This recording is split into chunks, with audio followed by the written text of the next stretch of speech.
हिमालय की ऊंची चोटियां, बर्फ से ढके पहाड़ और समुद्र तल से लगभग 16,500 फीट की ऊंचाई पर स्थित एक छोटी सी झील। ये है रूपकुंड झील।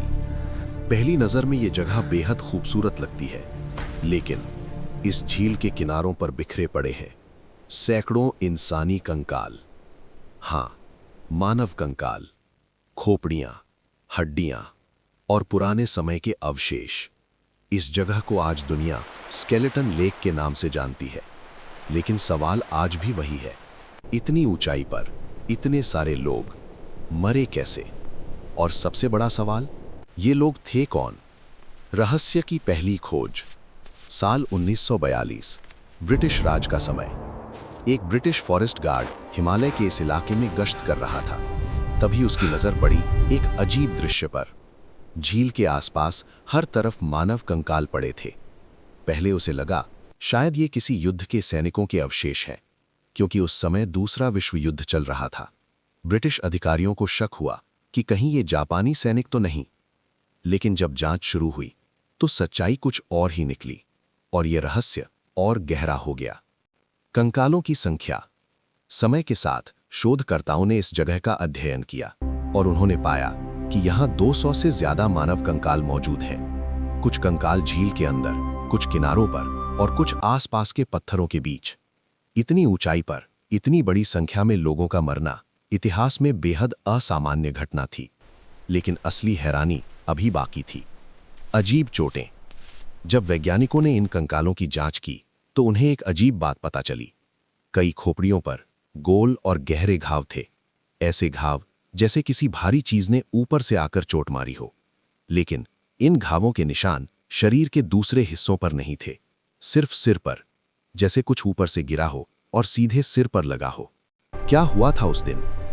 कई सालों तक ये रहस्य बना रहा। फिर 2004 में भारतीय और यूरोपीय वैज्ञानिकों की एक टीम ने यहां विस्तृत जांच की। उन्होंने डीएनए टेस्ट किए, कार्बन डेटिंग की और हड्डियों का अध्ययन किया। नतीजे बेहद चौंकाने वाले थे। इन लोगों की मौत लगभग 1200 साल पहले हुई थी, यानी 9वीं सदी के आसपास। और ये सभी लोग एक ही घटना में मारे गए थे। सबसे संभावित सिद्धांत।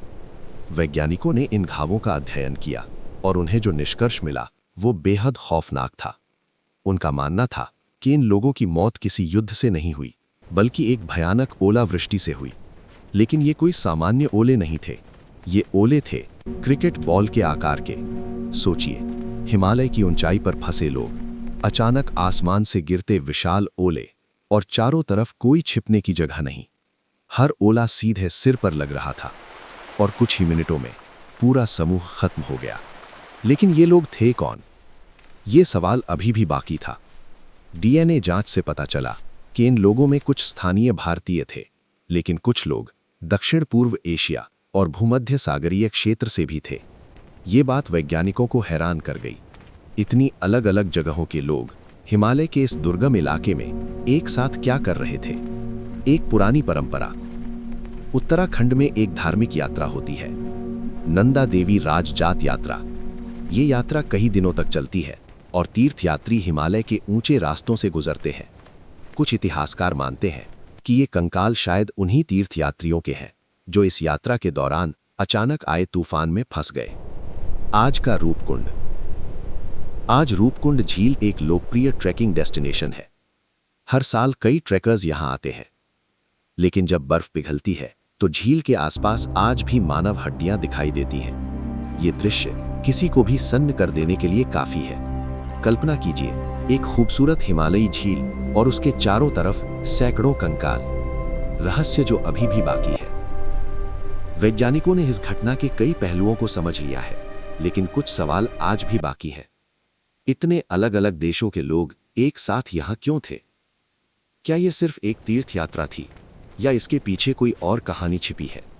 हिमालय की ठंडी हवाएं आज भी इस झील के ऊपर बहती है, और शायद उन लोगों की आखिरी चीखों की गूंज आज भी इन पहाड़ों में कहीं छिपी हुई है। रूपकुंड झील आज भी खूबसूरत है, लेकिन इसके नीचे दबी है एक डरावनी सच्चाई। एक ऐसी सच्चाई जिसने इसे दुनिया की सबसे रहस्यमयी झीलों में से एक बना दिया है। और शायद कुछ रहस्य ऐसे होते हैं जो कभी पूरी तरह उजागर नहीं होते।